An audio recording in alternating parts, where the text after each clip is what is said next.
Ladies and gentlemen, welcome to Opinion Machine, the show where we talk about all things gaming. My name is Killjoy, and today we're going to be talking about the turn-based tactical game Showgunners. Now, as part of that ever-ending backlog, this was a game I picked up through October-December time, or October, November, December, around then, because it looked kind of cool. I was in the mood for playing something that was very XCOM style, which this game is inspired by in some elements, or at least has that similar style of gameplay.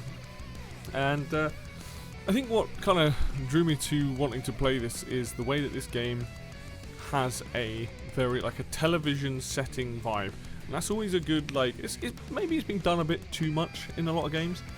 Recently playing like King of Meat, that's another game that uses that sort of vibe. But here I kind of like the idea that you are on a TV show in combat fighting against people to win a prize, and that kind of works out pretty well for it in the long run. But we're going to talk about it today. We're going to talk about like what the game is, what it's like, the ups and the downs of it, and all that good stuff. So without further ado, let's get to it. Let's start with the story of this game. The story is kind of the linchpin of the whole thing. A game like XCOM, there is a story, but the game doesn't really revolve around it as much. It's more about like other things going on in the game, and it's a lot. XCOM is a lot less linear. Whereas this is a very linear story. It is about your main character who has joined this game show under a guise to get revenge on the current champion. That's the point of the game. There's nothing crazy about it. It's a tried and tested style of storytelling. And throughout the game, you have so many missions which are the episodes of the TV show. And each one you get a little bit more story. You uncover why your main character Scarlet is kind of going after this villain, and while you're going through the games and each episode, you meet other characters that are part of your team, and you get to learn a little bit about them through talking to them and also through audio dialogues that you get. Now, the story's nothing special, but I do think it works quite well in this setting. I think the fact that you're on a TV show, you've got the announcer sort of telling you what's going on, you're talking to your teammates in the parts of this game where you're walking around, and then between missions you get to like have that downtime and talk to them and get to know them a little bit better. Overall, I think it works. I think what makes this work is that there's nothing complex about this. It's just the game knows what it wants to be.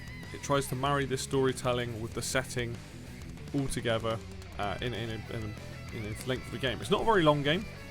I'm pretty much near the end of it now, so it's looking at a 15 to 20 hour game, not including DLC or anything. And I think it's kind of the pacing of it is pretty quick. So you know what the story is going on, you know what's happening, and ultimately that that is the driving point of this whole game. The only downside is I will say that some of the voice acting is pretty good, but unfortunately, and I don't want to bash on this person, the main character Scarlet is very monotone throughout the entire game, and maybe there's a reason for that because of what the character's going through. But I feel kind of bad for the lady that's voicing Scarlet. She's probably the most boring and bland character out of all the characters you meet. And you do meet a few characters. You have Scarlet, you have Tybalt, who's like he was like a rat for the CIA or something like that, who's like a tech guy. You've got a war mech that you get. You get a sniper lady who's part of like a X squad, I think. And then you got Marcus, who's like a grenadier dude. And you've also got probably the most interesting character, or one of, is, I've forgotten her name, but basically she's got a minigun and she's like a punk rocker and she's trying to go on the show to sell her products. They're all kind of there for different reasons, and I kind of like that. I think it works quite well. But it's all kind of done in a neat package. It doesn't feel like there's a lot of bloat here. The game runtime isn't that long, so they can't really afford that.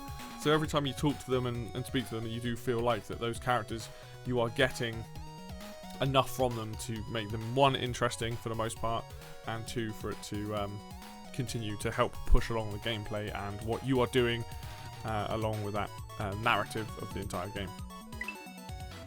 Okay, so let's talk gameplay, because really and truthfully that's what matters in a tactical game like this. It's how good are the mechanics that allow you to have interesting and complex battles. Now, every fight that you go into, you are always outnumbered. You can have a maximum of 3 people on your team, and each of them does different things. So, for example, Scarlet, the main character, I've built her out in my playthrough to have a lot of movement, and her abilities, she can run through Overwatch. I've got, like, you level these characters up as well, so as time goes on they get more and more powerful, but I've got her to be like high movement, and she does a reasonable amount of damage, and she can also nail people down, so she has an ability that stops them from moving and mobilizing them, which is really good. On top of that, you then have, like I said, Tybalt, who's probably the best character in my opinion. He has the ability to set up decoys. He can swap looks with a different character, so the enemy will shoot their own people. He can hack robots. He's a lot of fun. Doesn't have the best movement, but his whole thing is dual Uzis. Scarlet's like an AR rifle. Then you have the war mech thing that you get, which is really cool. That's like the tank of the group. You can set that up in a few different ways. It has like a very short movement, but you can also use it as cover. It can self-repair. You can add like long-range guns to it. We can go for like doing fire damage, things like that. A lot of the weapons you unlock for each of the characters, they have like pluses and minuses, like better range, more damage, special like abilities, like they're better in Overwatch, things like that. Obviously, so you've got the lady with the machine gun. I'm blanking on her name. Her whole thing is she doesn't move very far, but she does a ton of damage, and she can cone fire as well into an area and just take out a lot of units. She's actually kind of crazy. The amount of the amount of pain you can lay down with her. Very, very fun. You can wind up the minigun to do even more damage, and you can wind up even further on the next shot to do like double damage. It's kind of crazy. You've got the sniper person who feels kind of broken. Has a range of like 20, which in this game is very, very long. But her whole thing is she can do that. She can also go invisible and then like stealth kill people, which is really powerful. So she's pretty fun to use. And then you've also got Marcus as well, who is a grenadier. He has a lot of abilities with grenades. He can lay down smoke. He can upgrade that to be healing smoke.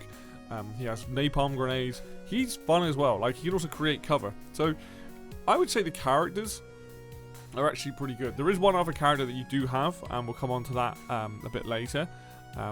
As to why I haven't brought them up, but yeah, for the most part, the characters you have from this throughout the game, they are pretty great, and they have a mixture of skills, which makes them really interesting going into battle with a choice of only 3 of them.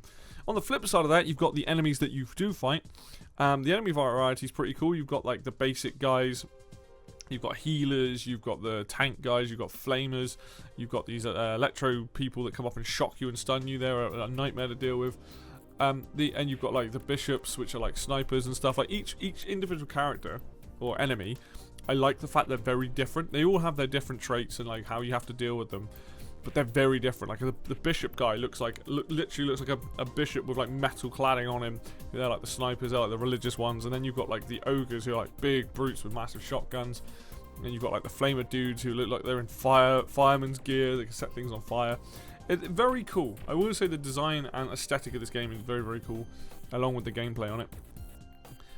The gameplay is also split into 2 different styles. Essentially, when you get into a level, you are free walking around a level, solving puzzles, finding loot boxes, unlocking stuff, doing that outside of combat.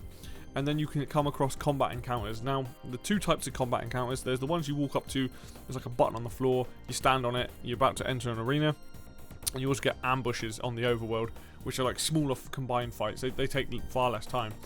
Most of the ones that you go into, like the button ones that are the actual big arenas, they usually have some kind of side objective. So it might be like, you need to hit these switches to stop these bombs going off, or this particular mission you've got 10 turns to collect as much money as you can, or it might be, oh, there's gas and you need to hit all the buttons to turn the gas off. And that's what's cool about it, is that you kind of, throughout most of the game, no matter how a lot of the combat might be, you know, as it evolves, as you get more characters and you level up, it's fairly the same throughout the entire game. They do a good job of mixing up the gameplay by adding in these secondary objectives that some are worth doing, some are very difficult to do, and some have bigger consequences if you don't. If you do succeed in doing all of them, you usually get like an extra reward at the end of the combat encounter, which is always nice. So you can get more guns, or you can get implants for your characters that give them buffs, or items like grenades and med kits and stuff like that. So it all kind of loops in quite nicely together. When you're walking around the overworld, that's when you get a bit more storytelling. That's when you get a bit of the announcer talking about stuff that you have to like set off, de-arm traps, do puzzles. explore that area, and each of the areas is different because it's based on like an episodic TV show. So you'll be like in a train yard, and then, you know, the one I'm currently doing is like a broken down fun fair, or you might be in like a area with like a city block area, and each one is different from the last one. And this is where they usually add in like a new player, or they add in new enemies to come across.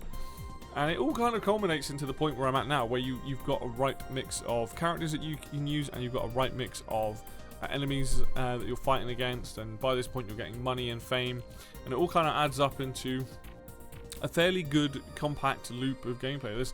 What's interesting is that this clearly, or at least it feels a little bit inspired by Mario and Rabbids.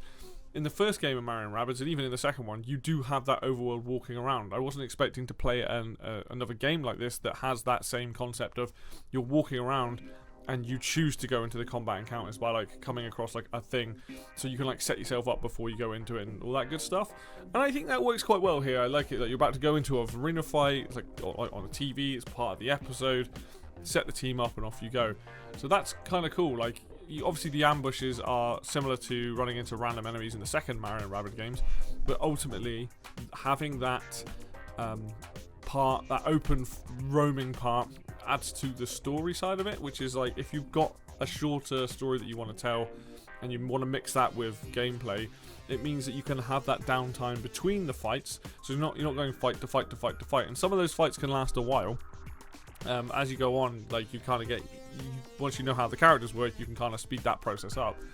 But for the most part, this like little marriage of like, let's explore the overworld and find stuff, and also then go into these combat encounters works pretty well. And I think that they've done a good job of combining the two, and I like it. I like that if more these tactical style games are trying to bring story in different ways, and this is the way they're doing it, then I'm all for it. I like it. I think it's good. So for me, I think the gameplay here is pretty solid. Let's talk about something that I think does need a bit of tweaking here, and this is the AI in the game. It's not that the AI is completely broken or anything. It's more the fact that the AI will not always engage with the player. So as much as I enjoy the combat encounters, if you are on a bigger map, or you're in a map with a lot of rooms, or there are some maps that require you to take a slower approach, sometimes the AI will do what I think a lot of the time you get with these games, where they will just stay in a position and go into Overwatch. This is annoying because it means that, like, as you're trying to progress through a level and you're trying to be like sensible about it, sometimes you're walking to a place and the AI just will not do anything until you are in a position that you are compromised. I'm not a big fan of this. I think that the AI shouldn't just be able to Overwatch as much as it wants every single turn. I think the way you fix it is by putting Overwatch like on a one-turn cooldown, so you use it, next turn you can't, but the turn after you can, to force the AI to at least engage with you. Because it's okay as a human to do that, but then when the AI is doing it, you just kind of get into this stalemate.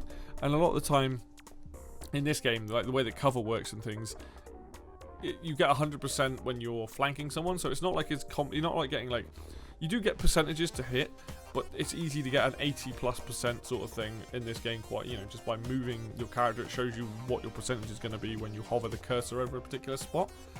But it is annoying when you're on some of these other levels and some of your characters don't move very far or fast. The AI will not come to you. They will not try to move into a better position forward. I'm not saying the AI needs to stand out in the open and just get shot, but they will not. They'll just go, oh, I can't make it there. Like, I can't make it there.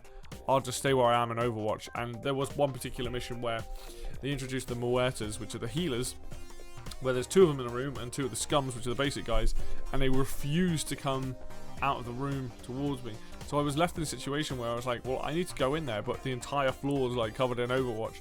So that's something that definitely could do with tweaking. I think the AI, for the most part, is pretty decent because the enemy styles that you get, like, they mix quite well. And most fights, you're put in these positions where you have to move. You can't just, you as the player can't just Overwatch. But it is annoying when you're like, right, I'm tactically taking out these areas. There's 2 or 3 enemies at the back that are just refusing to come forward because there's no incentive, or the AI is not designed to come and get in your face that way. They're waiting for you to be in a position where they can move and shoot. At least shoot. Doesn't mean they have to hit, but at least shoot you, which not great. So that's probably like one problem. But let's get on to like my major problem with this game. If there's one thing that I absolutely despise in video games, it's when the game takes away mechanics from the player after giving the player mechanics to use. This is not the only game, and this is not the first game to do this, but let me explain what I mean. So as minor spoilers, you get a character early on called Marty. Marty dies after like 2 levels, I think. Marty's mechanics is a shotgun wielder. So he has these abilities that are unique to him. The game then kills him off, and you never get the ability to use a shotgun or those abilities again. And the reason why I don't like this as a player is like, why bother giving these mechanics to me in the first place if you are then going to take them away?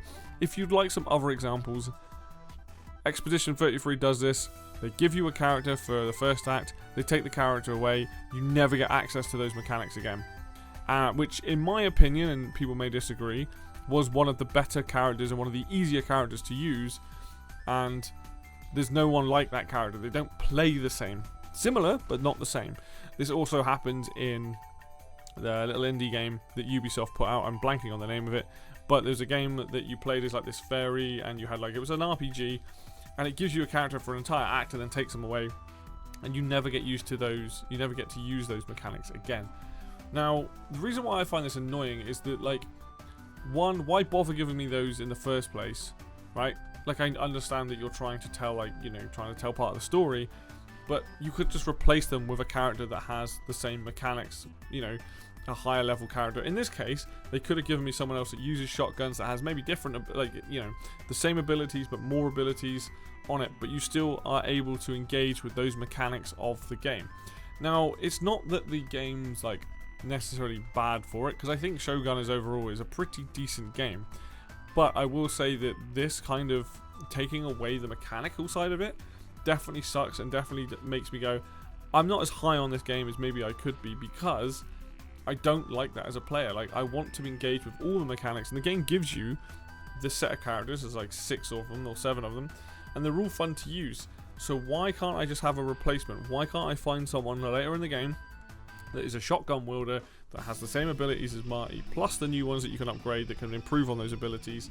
Like, it's just frustrating, and it's one of those things that definitely I go to myself like, well, this was unnecessarily, like, you've literally given me a character as cannon fodder, because it's like story driven. All the characters are unique, so you've given me a guy that's cannon fodder to like help drive the main character's like goal of winning this thing, but you're never going to replace those mechanics, you know, to me as the player.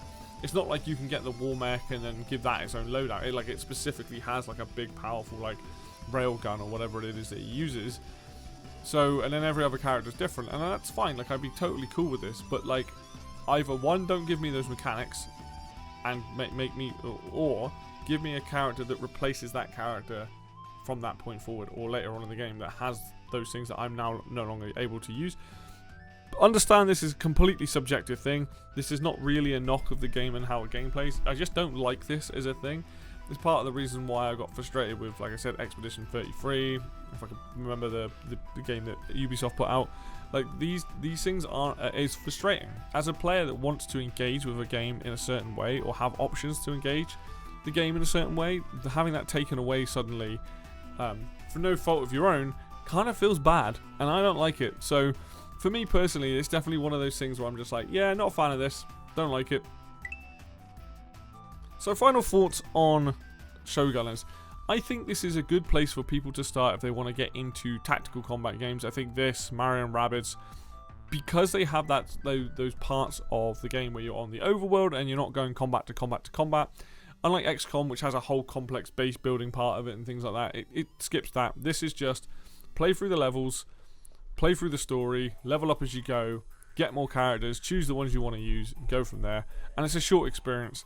I've probably put 15 hours in at this point, and I'm on the last level, so it's going to be about a 15 hour game for most people, maybe 20 hours if you want to do extra content, but it's not a long game at all, and I think it's a good place to start.